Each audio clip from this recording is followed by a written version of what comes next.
Nobody knew that there was an armless baby boy on the way until I was born. You know, I did all the other things that kids my age did. Went to normal elementary school, went to normal classes, did my ABCs like all the other kids did. I had a super normal childhood. One of the words that I wasn't allowed to say in our house was, "I can't." It was a little bit of a struggle trying to make toes do what hands were meant to do, but man, we were able to find a way.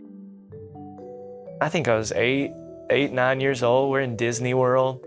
We wanted to stop and get some ice cream, and so I was like, I'll go get a picnic table. So I went and sat down. I was waiting on my parents, and a kid a little older than me, he's probably 2 or 3 years older than me, he like comes up beside me. He's like, "Hey man, where's your arms?"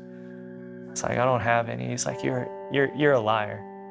It's like, "No, I'm not." He's like, you're hiding them in your shirt." I was like, "No, dude, I don't have arms." And he just like kept calling me a liar, saying that I'm not telling the truth.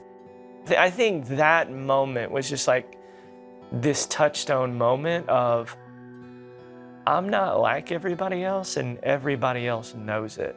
I'm literally just this sort of lone wolf weirdo that I was, at least in my eyes, damaged goods more than anything. I think when I started to slip into just darkness and depression, all I saw was hurt, and I saw no solution. I really got to the point where I hated people because people judged me. I do clearly remember going, "God, if you loved me, why didn't you make me like everybody else?" I just felt like I was being crushed to death. Started to push people away, started to become just a hyper introvert. This kid that I went to school with, he's like, "Hey, you want to come hang out with my church? We're doing a dodgeball lock-in," which for like an armless guy, like that was poor judgment. You're like 15, lock-ins are the coolest thing in the world because you don't have to deal with mom and dad for a night.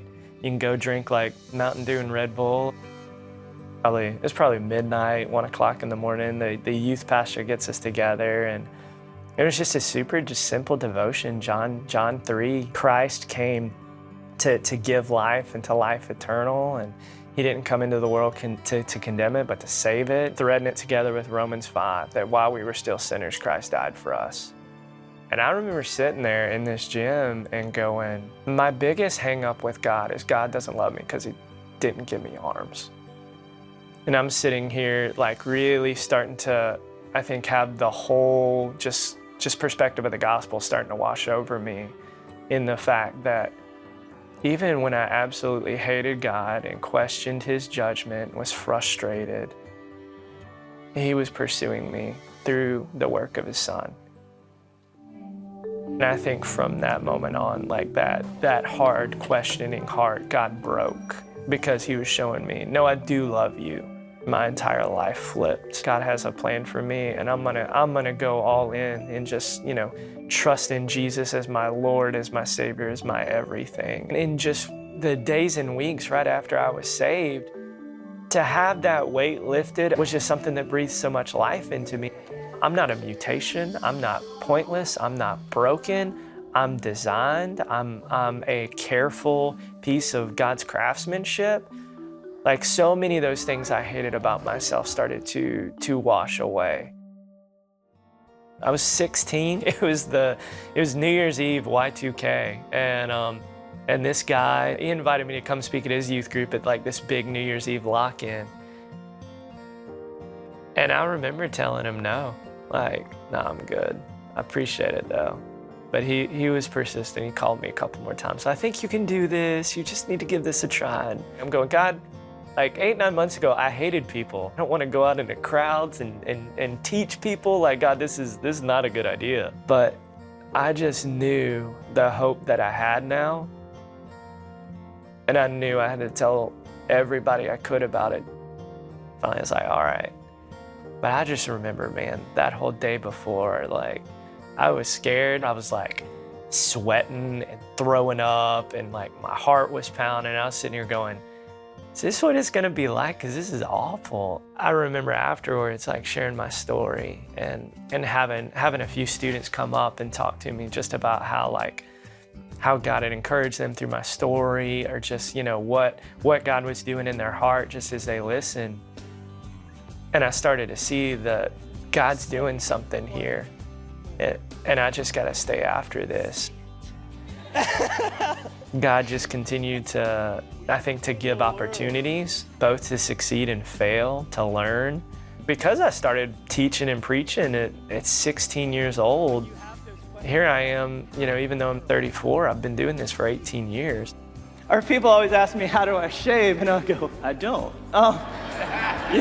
Only God can take an armless hermit and use him to go tell the world just about his hope. My wife and I, Heather and I, we've been married for 12 years.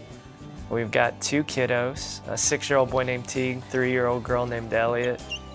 And man, it's fun, it's an adventure. We love it. People look at me so many times and go, oh, you're such an inspiration. And I appreciate that. I really do love that. But I think more than anything, I want people to look at my life and to see how God takes broken things and unlikely people, and by his grace, he stitches them back together and uses them for his glory. And that people can look at their own lives, whatever their insecurities, their past, their baggage, their hang-ups, whatever it is. God in his grace and God in his power is bigger than that. God can take the most unlikely people. An armless introvert like me, if God can take me and use me to display his glory and to tell other people about what he's done in my life, God can take anybody.